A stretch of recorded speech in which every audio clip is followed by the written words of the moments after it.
GNM second year का जो है अपन ब्रेस्ट कैंसर के ऊपर टॉपिक लेकर आए हैं, क्योंकि हम लोग कैंसर आपको पढ़ा दिए हैं डिटेल्स में। तो जब कैंसर पढ़ा दिए हैं तो अब अलग अलग प्रकार के कैंसर है, उस सारे जो है चीज़ों को हम लोग देखेंगे। ठीक है, तो ब्रेस्ट कैंसर चलिए आज हम जो है इसमें देखते हैं। तो सबसे पहले ब्रेस्ट कैंसर आपको मैंने बता दिया है कैंसर क्या होता है।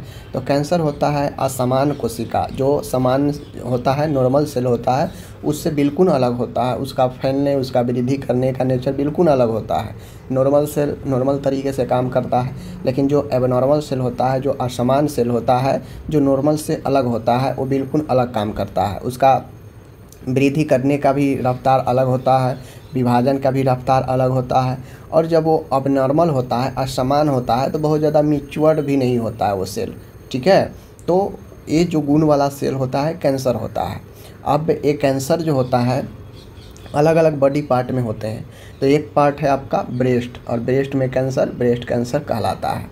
ये आपका MSN2 का तीसरा नंबर का वीडियो है, ठीक है ना। और मैं बता दूं तीसरा नंबर का वीडियो तो है।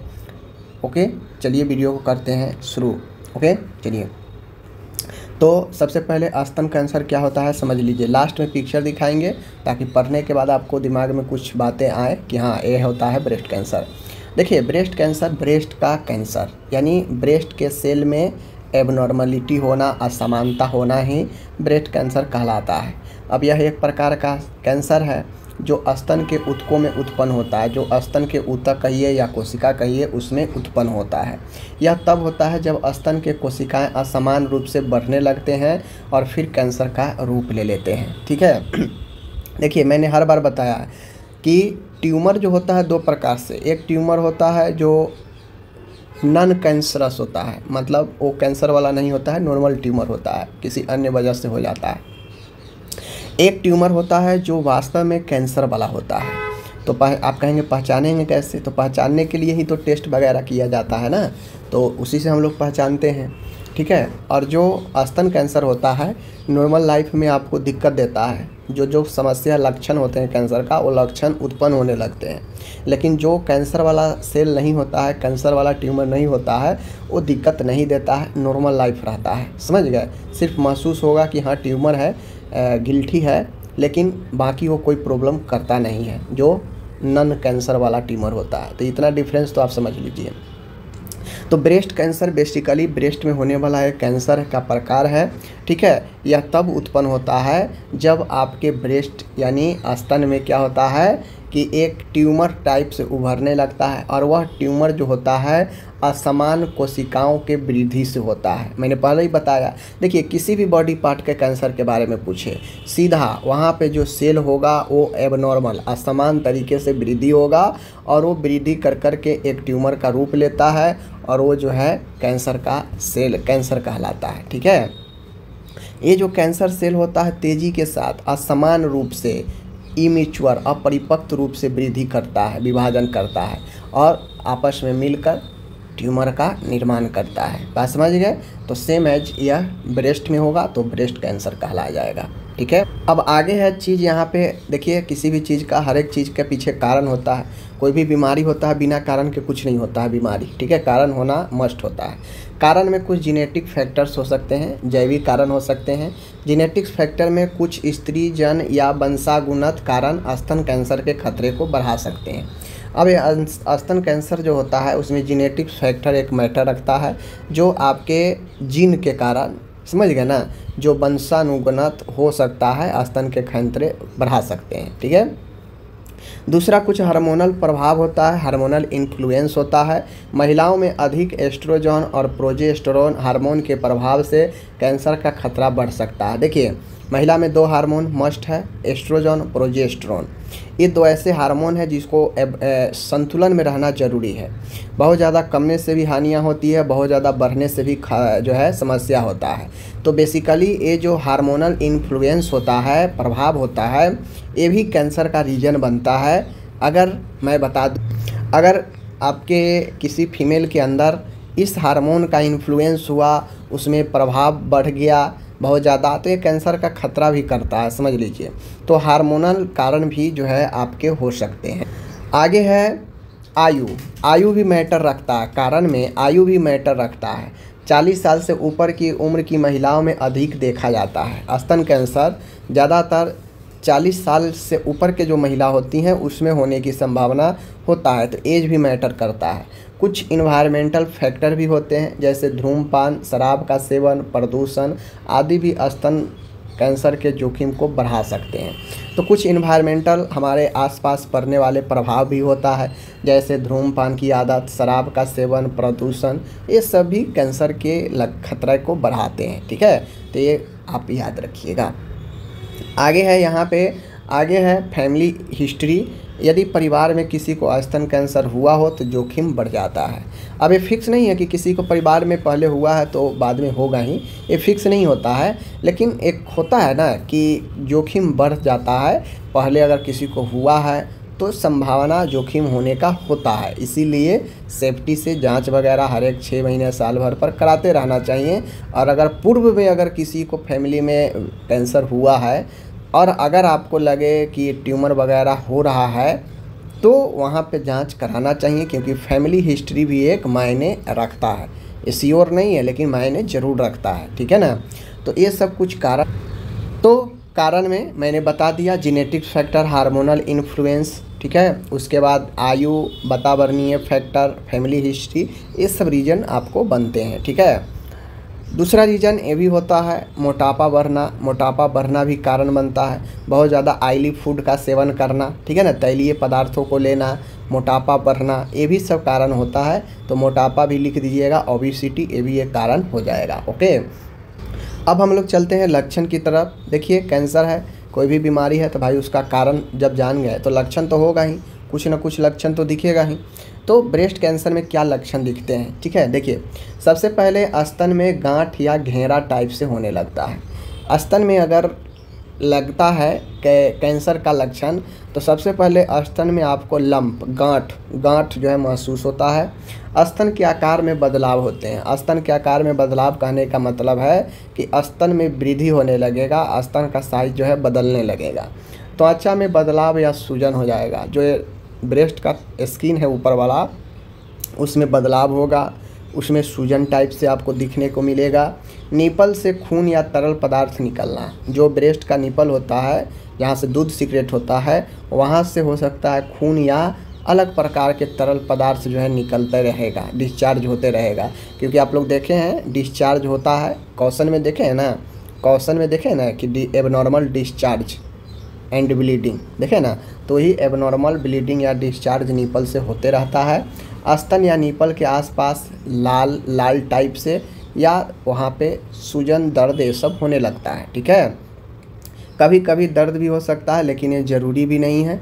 तो कैंसर में ऐसा नहीं है कि एक ही लक्षण है, मैंने आपको क्वेश्चन में बताया है, क्वेश्चन में वो सारे लक्षण में से कोई भी लक्षण हो सकते हैं। तो दर्द भी हो सकता है और नहीं भी हो सकता है, लेकिन सूजन जरूर रहता है। बात समझ गए?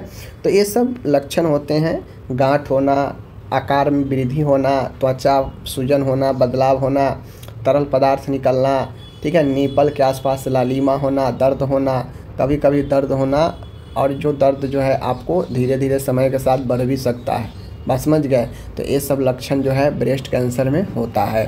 जब हम लोग आगे बढ़ते हैं तो आगे है स्तन कैंसर के निदान, जिसे हम लोग डायग्नोस्टिक बोलते हैं। अब जब हमें कारण पता चल जाता है, जब हम कुछ लक्षण महसूस कर लेते हैं कि हाँ ये चीज़ हो सकता है, तो उसके अकॉर्डिंग हम लोग टेस्ट करवाते हैं, डायग्नोस्टिक करवाते हैं। डायग्नोसिस में, स्तन कैंसर के डायग्नोसिस में मैमोग्राफी मस्ट होता है। ठीक है, मैमोग्राफी यह एक्सरे के तकनीक है जो स्तन कैंसर की पहचान करने में मदद करता है। यह बेसिकली मैमोग्राफी ब्रेस्ट के लिए काफ़ी फिट होता है और काफ़ी अच्छा माना जाता है। यह एक्सरे तकनीक होता है जिसके मदद से ब्रेस्ट में जो भी ट्यूमर वगैरह हो उसको पहचान किया जाता है। ठीक है, मैमोग्राफी हो गया। आगे है यहाँ पे अल्ट्रासाउंड। ब्रेस्ट का अल्ट्रासाउंड भी किया जाता है। यह टेस्ट गांठ के आकार और उसकी प्रकृति को देखने के लिए किया जाता है। अल्ट्रासाउंड जो किया जाता है उसमें साइज बता देता है कि कितना साइज का ट्यूमर है, ठीक है, और उसकी नेचर क्या है, क्या ये दूसरे जगह भी फैला है या फैल रहा है, ठीक है ना। आगे जो डायग्नोसिस होता है वो बायोप्सी होता है। देखिए, बायोप्सी हर एक प्रकार के कैंसर में होता है बायोप्सी एक प्रकार से कहा जाए तो बहुत ही विश्वसनीय माना जाता है। अगर बायोप्सी में आ गया कि हाँ कैंसर ही है तो फिर वो ज़्यादातर 90% कैंसर ही होता है, ठीक है ना। तो बायोप्सी गांठ या असमान ऊतकों को निकालकर परीक्षण किया जाता है। एक तो होता है कि आपको मांस को कट करके परीक्षण किया जाएगा, और एक FNAC टेस्ट होता है, फाइन नीडल टेस्ट होता है, जिसमें नीडल से जो है सैंपल को निकाला जाता है, नीडल लगाकर जहाँ भी गांठ है वहाँ पे। तो ये बायोप्सी जो है होता है, ठीक है। आगे है MRI मैग्नेटिक रिजोनेंस इमेजिंग होता है। कभी कभी MRI भी किया जाता है, खासकर जब गांठों का आकार छोटा हो, जब फाइंडिंग नहीं हो रहा हो दूसरे चीज़ से, तो जो है MRI किया जाता है। CT स्कैन भी किया जाता है, ठीक है ना। एक PT स्कैन होता है, पेट स्कैन होता है, ये भी किया जाता है, समझ गए। तो ये सारा टेस्ट है जो कि किया जाता है कैंसर के पता लगाने के लिए। तो मैंने ये सारा जांच आपको बता दिया, आप जो है वहाँ पे लिख देंगे। बाकी ब्लड टेस्ट जितने भी होते हैं ना, CBC, ठीक है ना, CBC, HCV, ठीक है ना, ये सब जितने भी ब्लड टेस्ट होंगे, ब्लड टेस्ट तो होता ही होता है हर एक बीमारी में, तो ब्लड टेस्ट भी आप ऊपर में लिख दीजिएगा, ठीक है ना। साथ में फैमिली हिस्ट्री भी लिया जाता है, तो डायग्नोसिस में आप लोग फैमिली हिस्ट्री भी लिख दीजिएगा तो चलेगा, ठीक है। लॉन्ग क्वेश्चन में पूछेगा तो जो मैं बता रहा हूँ ध्यान से सुनिए, ये सब लिखिएगा तो पेज ज़्यादा से ज़्यादा फिल होगा, ठीक है। ब्लड टेस्ट वगैरह, फैमिली हिस्ट्री एक लिख दीजिएगा, सॉरी फैमिली हिस्ट्री नहीं, हिस्ट्री टेकिंग, इतिहास लेना, इतिवृत्ति लेना, ठीक है, वो भी एक डायग्नोसिस का ही पार्ट है, इतिहास लेना। तो ये सब आप लोग लिख दीजिएगा, बाकी ये सब तो बता ही दिए, ओके। अब बेसिकली यहाँ पे एक चीज़ आप लोग समझ लीजिए, ये जो ब्रेस्ट कैंसर होता है बेसिकली 2 प्रकार से हो सकता है। एक तो होता है डक्टल कार्सिनोमा होता है, ठीक है ना। डक्टल कार्सिनोमा, डक्टल मतलब होता है जो नली होता है, ठीक है ना, यह सबसे समान प्रकार है और यह दूध के नलिकाओं से उत्पन्न होता है। मतलब जितने भी दूध के नलिका है, जहाँ से दूध जो है नली के थ्रू आता है स्तन में, उन नलिकाओं में जो है ये हो सकता है, इसीलिए इसे डक्टल कार्सिनोमा कहा गया है। कार्सिनोमा तो कैंसर को बताता है, और डक्टल जो होता है, डक्ट मतलब नली, नलिका में, तो ब्रेस्ट के नलिका में अगर होगा तो डक्टल कार्सिनोमा होगा, ठीक है। और अगर ग्लैंड में, ग्रंथि में होगा, स्तन के ग्रंथियों में अगर एक कैंसर होगा तो वह लोबुलर, ठीक है ना, लोबुलर, यह दूध उत्पादन करने वाले ग्रंथियों में उत्पन्न होता है, इसे हम लोग लोबुलर कार्सिनोमा बोलते हैं। तो बेसिकली 2 प्रकार के होता है, एक दूध के नली में होगा तो ब्रेस्ट में ही, क्योंकि ब्रेस्ट में ही दूध के नली होता है ना, बहुत सारे नली जो है आकर आपको मिलता है ब्रेस्ट में। तो डक्टल कार्सिनोमा होगा, और एक होगा जो कि ग्लैंड में होगा, जहाँ से मिल्क सीक्रेट होता है जिस ग्लैंड से, उस ग्लैंड में, जिसे लोबुलर कार्सिनोमा बोलते हैं, ओके। अब हम लोग आगे बढ़ते हैं, तो आगे है स्तन कैंसर के उपचार। देखिए स्तन कैंसर के उपचार की जब बात करेगा तो स्तन कैंसर के ट्रीटमेंट आपको कंडीशन के हिसाब से, ठीक है, मरीज के हिसाब से बहुत सारे जो है ऑप्शन होते हैं उपचार करने का, जिसको मैं बताता हूँ। स्तन कैंसर का इलाज कई तरीक़ों से किया जाता है, और यह कैंसर के प्रकार, स्टेज और व्यक्तिगत स्वास्थ्य पर निर्भर करता है, ठीक है। जो मुख्य उपचार निम्न दिए गए हैं, मैंने पहले ही बताया कि कैंसर के उपचार के कई तरीके हैं। ये डिपेंड करता है कि कैंसर कौन से स्टेज में है, ठीक है, कौन से प्रकार का है, किस स्टेज में है, व्यक्ति का कंडीशन क्या है, कि उस कंडीशन में व्यक्ति को कौन सा ट्रीटमेंट सूट करेगा, ये भी देखा जाता है। तो ये सब चीज़ों पर निर्भर करता है उपचार। लेकिन उपचार का कितने ऑप्शन होता है, चलिए ऑप्शन में बताता हूँ कौन कौन से उपचार संभव है। पहला तो आता है कि उपचार के ऑप्शन में शामिल होता है सर्जरी। तो पहला जो हमारे पास ऑप्शन होता है कैंसर के उपचार में सर्जरी, तो हम अभी कौन सा कैंसर देख रहे हैं, ब्रेस्ट कैंसर। तो इसके लिए जो ट्रीटमेंट का ऑप्शन है वो है अपन सर्जरी। सर्जरी में इसमें 2 होता है, एक होता है लंपेक्टोमिक, एक होता है मास्टेक्टोमी। देखिए लंपेक्टोमिक में होता है कि इस प्रक्रिया में कैंसर के प्रभावित गांठ को हटा दिया जाता है। इसमें क्या होता है कि जो कैंसर का जो ब्रेस्ट का गांठ है, उस गांठ को, प्रभावित क्षेत्र का जो गांठ होता है, सिर्फ उस लंप को, सिर्फ उस गांठ को सर्जरी के द्वारा हटा दिया जाता है, निकाल दिया जाता है, ठीक है। दूसरा होता है मास्टेक्टोमी। मास्टेक्टोमी भी 2 प्रकार से होता है। मास्टेक्टोमी में जो होता है ना, इसमें भी एक रेडिकल होता है, ठीक है ना, और एक पार्शियल होता है। रेडिकल में कंप्लीट जो है ब्रेस्ट को हटा दिया जाता है।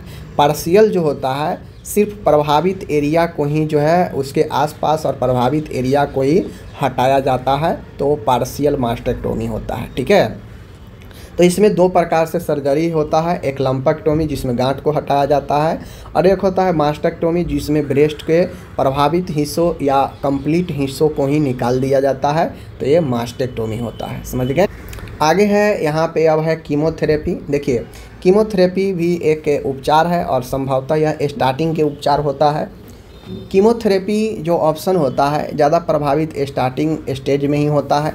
यह उपचार कैंसर कोशिकाओं को नष्ट करता है, मतलब जो कैंसरस सेल जो होता है उस सेल को नष्ट करता है। ठीक है, दवाओं का उपयोग करता है। यह सर्जरी के बाद या पहले किया जा सकता है। देखिए कीमोथेरेपी सर्जरी से पहले और सर्जरी से बाद दोनों तरीक़ा से चलता है। ठीक है ना।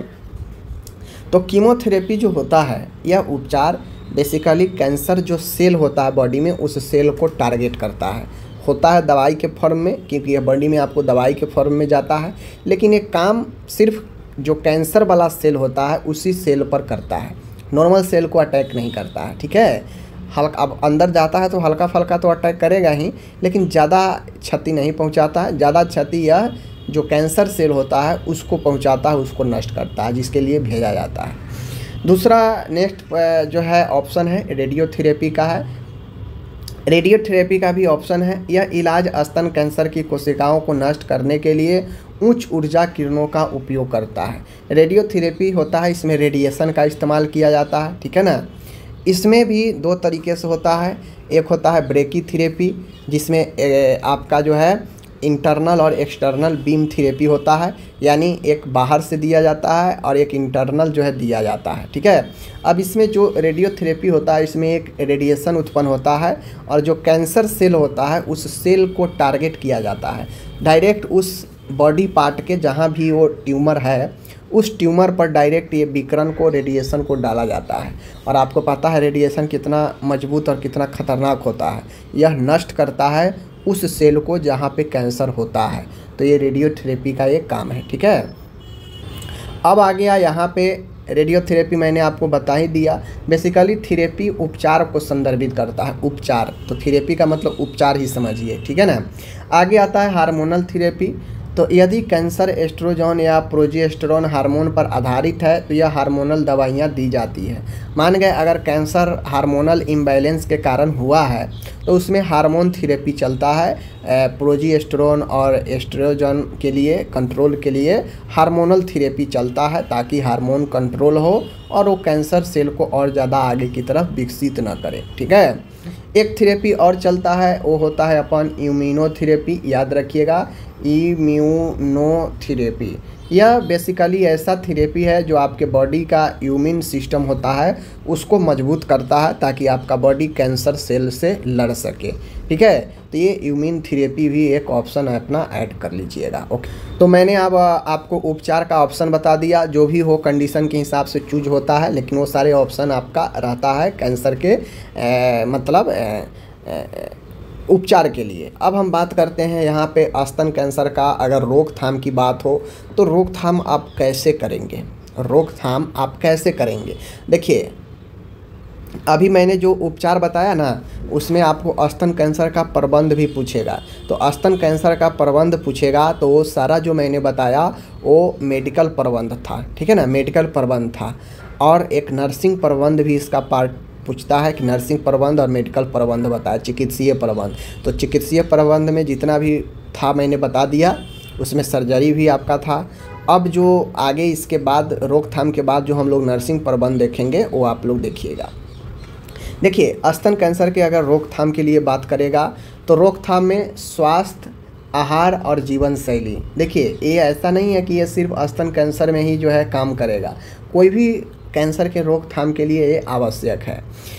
तो जो कैंसर हो उसको रोकथाम करने के लिए स्वास्थ्यपूर्ण आहार और जीवन शैली यानी एक बेहतर आहार और बेहतर लाइफ स्टाइल आपको कैंसर से बचा सकता है। ताज़े फल ले, सब्जियां ले, साबुत अनाज खाएं, शराब तथा धूम्रपान से बचना चाहिए। ज़्यादा तैलीय आहार से बचना चाहिए, ज़्यादा फास्ट फूड से बचना चाहिए, ठीक है। तो आपका बेहतर आहार, बेहतर लाइफ स्टाइल आपको कैंसर से बचा सकता है, आपको या किसी को भी। आपको मतलब ये मत समझिएगा कि मैं आपको बता रहा हूँ। व्यायाम होता है एक्सरसाइज। एक्सरसाइज नियमित शारीरिक गतिविधियों से स्तन कैंसर या किसी भी कैंसर के जोखिम को कम कर सकते हैं, ठीक है। तो एक्सरसाइज भी एक महत्वपूर्ण चीज़ें है। आगे है अपना देखिए, समय समय पर जांच, रेगुलर स्क्रीनिंग, मैमोग्राफी और ब्रेस्ट सेल्फ एग्जामिनेशन से स्तन कैंसर का जल्दी पता चल सकता है। हम यहाँ पे स्तन कैंसर के लिए देख रहे हैं तो इसलिए मैमोग्राफी इंक्लूड कर दिए हैं, ब्रेस्ट सेल्फ एग्जामिनेशन इंक्लूड कर दिए हैं। लेकिन कैंसर से बचने के लिए आपको समय समय पर 6 महीने साल भर पर टेस्ट वगैरह, स्क्रीनिंग वगैरह करवाते रहना चाहिए, ठीक है।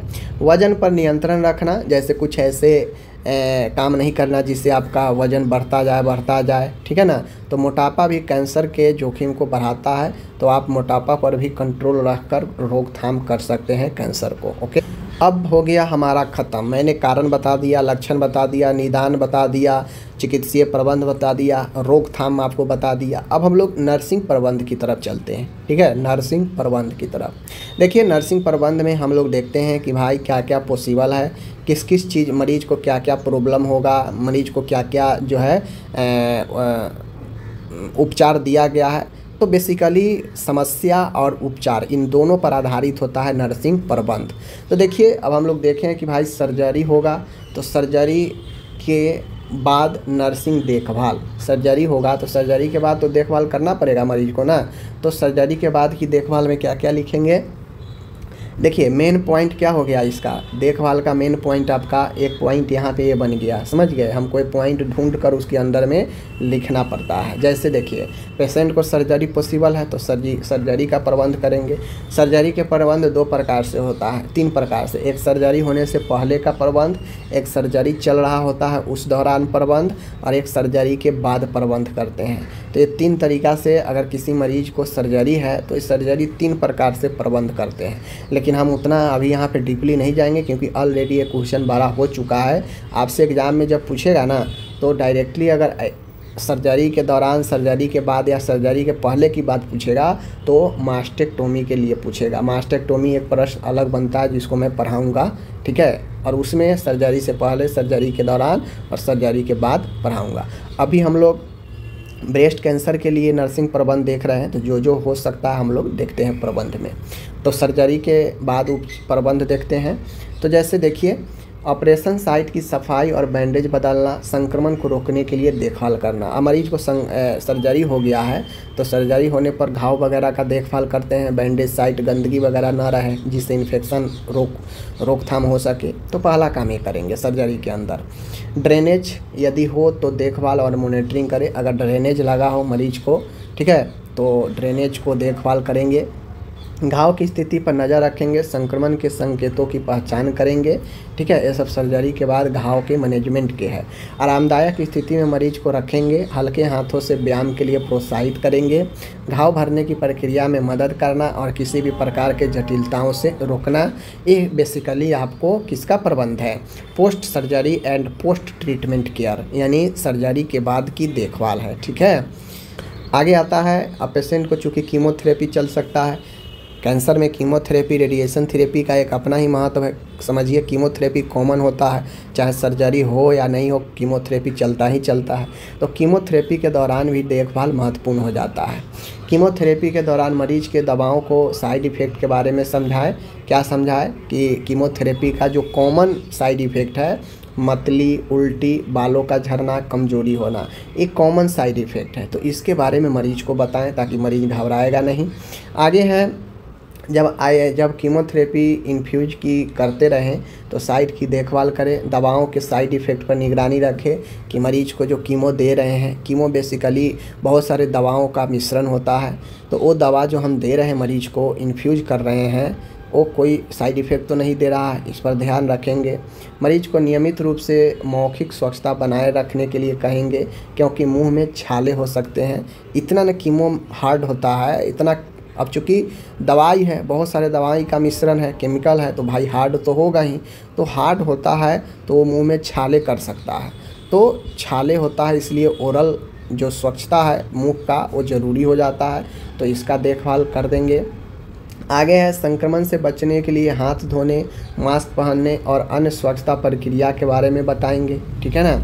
मरीज को पोषण और हाइड्रेशन की देखभाल में मदद करना ताकि कमजोरी से बचा जा सके, क्योंकि कीमो के समय कमज़ोर हो जाता है आदमी, तो कि वीकनेस से बचने के लिए ज़्यादा हाइड्रेशन दे, ज़्यादा जो है आपको क्या करे, पोषण अच्छा दे, ताकि मरीज मेंटेन अपना बॉडी को कर सके। तो कीमोथेरेपी में बेसिकली देखभाल साइड इफ़ेक्ट वगैरह का, इन्फ्यूजन साइट का, ठीक है ना, इन सब चीज़ों का, मरीज़ को दुष्प्रभाव के बारे में पहले ही बता दे ताकि मरीज भी निश्चिंत हो जाए। तो इन सब चीज़ों को कीमोथेरेपी के दौरान देखभाल करते हैं, ठीक है। आगे है यहाँ पे पेन मैनेजमेंट। अब पेन मैनेजमेंट है, अब हो सकता है मरीज़ को सर्जरी हुआ है या हो सकता है मरीज़ को कीमो दिए हैं, तो जो सर्जरी साइट है या ट्यूमर हटा है तो हो सकता है उसमें दर्द वगैरह हो, तो पेन मैनेजमेंट में मरीज को दर्द की गंभीरता का मूल्यांकन करके उपयुक्त दर्द निवारक दवाएं देते हैं, ठीक है। दर्द को कम करने के लिए विश्राम तकनीक, रेस्ट वाला जो है सलाह देते हैं। मरीज की गहरी सांस लेने और ध्यान विश्राम करने का जो है अभ्यास करवाते हैं। लगातार दर्द के लिए स्तन का निगरानी रखते हैं, ठीक है। दर्द में सुधार न होने पर या बढ़ने पर तुरंत डॉक्टर से सहायता लेने चाहिए। तो दर्द का प्रबंध में जो भी हो दर्द के लिए करते हैं, जिससे मरीज को आराम मिल सके। अब चूँकि यहाँ पे हार्मोनल थेरेपी भी चल सकता है, तो हार्मोनल थेरेपी के लिए क्या क्या प्रबंध होगा, तो देखिए मरीज को हार्मोनल थेरेपी के प्रभाव, संभावित साइड इफ़ेक्ट जैसे थकान, वजन बढ़ना, इनके बारे में बताएंगे, क्योंकि हार्मोनल थेरेपी के बाद चेंजेज आता है बॉडी में। हार्मोन थेरेपी के दौरान चिकित्सीय निर्देशों का पालन करें, जो भी डॉक्टर निर्देश दिए हैं। साइड इफ़ेक्ट की निगरानी रखना, उन्हें नियंत्रण करना, नियमित रूप से रक्तचाप, वजन और अन्य शारीरिक परीक्षणों पर निगरानी रखना। दवाइयों के सेवन का समय पर पालन करने के लिए मरीज को प्रोत्साहित करना, क्योंकि हार्मोनल थेरेपी तभी इफ़ेक्टिव होगा जब सही समय पर आप उसको, जो सही समय है डॉक्टर के द्वारा दिया गया है, सही समय पर आप उसे दवाई देंगे, तभी जाके वो प्रभावित करता है। वरना ये कभी ले लेंगे, 1-2 दिन के बाद लेंगे, 1 दिन के बाद लेंगे, तो इफ़ेक्टिव नहीं होता है, ठीक है। अब देखिए यहाँ पे आता है भाई इवैल्यूएशन एंड रीइवैल्यूएशन, मूल्यांकन एंड पुनर्मूल्यांकन। अब नर्सिंग देखभाल में जो भी आप उपचार देते हैं उसका मूल्यांकन करते हैं कि मरीज में सुधार हो रहा है, नहीं हो रहा है, मरीज का दर्द कैसा है, कम है, ज़्यादा है, ठीक है। मरीज के जो साइट है जहाँ पे सर्जरी हुआ है बिल्कुल साफ़ स्वच्छ है, संक्रमण मुक्त है, ठीक है। मरीज को अच्छे पोषण मिल रहा है, मरीज जो है सही है पोषण के दृष्टि से। तो तमाम चीज़ जो आप अभी करते हैं उसका मूल्यांकन आप इसमें लिखेंगे। तो जो भी जटिलता वगैरह हो सारा चीज़ जो है हम मूल्यांकन में लिखते हैं। मरीज और उसके परिवार से फीडबैक लेते हैं कि क्या जो है अनुभव रहा ट्रीटमेंट वगैरह का, ठीक है। मरीज को चिंता वगैरह करने के जो है उससे दूर करते हैं। तो तमाम चीज़ें जो है हम मूल्यांकन में करते हैं। जो भी काम पहले हम किए हैं उसका एवेलुएट करते हैं, रिजल्ट देखते हैं कि कैसा रहा, ठीक है ना। अब आता है यहाँ पे एजुकेशन। यहाँ पे नर्सिंग केयर में, नर्सिंग देखभाल में हम मरीज को हेल्थ एजुकेशन देते हैं, ठीक है ना, स्वास्थ्य शिक्षा देते हैं। तो स्वास्थ्य शिक्षा किसके ऊपर देंगे, चूँकि अब ब्रेस्ट कैंसर हुआ है, उसका ट्रीटमेंट हुआ है, तो हम उसके ऊपर ही देंगे कि आप अपना लाइफ स्टाइल कैसे रखेंगे, क्या बदलाव करेंगे ताकि आगे फिर इस पर जटिलता ना हो, ठीक है ना। आप ब्रेस्ट अपने खुद से अपने ब्रेस्ट को कैसे जो है परीक्षण कर सकते हैं, इसके बारे में बताते हैं। अब कैंसर एक बार हो चुका है, भले ही मरीज़ ठीक हो चुका हो, लेकिन लगातार 6 महीने पर कम से कम साल भर पर आपको स्क्रीनिंग करवाते रहना चाहिए, क्योंकि फिर पुनः हो सकता है। तो इन सब चीज़ों को जो है शिक्षा देना, हेल्थ एजुकेशन देना, ठीक है ना। मरीज को आहार, व्यायाम, लाइफ स्टाइल के बारे में सलाह देना। तो बेसिकली हेल्थ एजुकेशन में हम सारा चीज़ मरीज को बता देते हैं, जो उसे फॉलो अप करना चाहिए ताकि आगे फिर से इस पर और जो है दोबारा से उत्पन्न ये चीज़ें ना हो। आगे आता है health promotion and quality of life. अब शरीर को, गुणवत्ता को, स्वास्थ्य को बढ़ाने के लिए हम क्या करते हैं कि उनको जो है भावनात्मक, इमोशनली सहारा देते हैं, ठीक है। आत्मनिर्भर बनाने के लिए प्रेरित करते हैं, ग्रुप थेरेपी देते हैं ताकि मरीज ज़्यादा से ज़्यादा खुश रह सके, ठीक है। और बेहतर लाइफ स्टाइल बनाने के लिए हम उन्हें जो है हेल्थ प्रमोट के लिए काम करते हैं यहाँ पे, ओके। तो तो मैंने जो भी आपको बताया आप दिमाग में एक बार रख लीजिए, वीडियो को 2 बार देखिएगा, एक बार सुबह और एक बार शाम, तो आपको चीज़ें समझ में आ जाएंगे। ठीक है, धन्यवाद।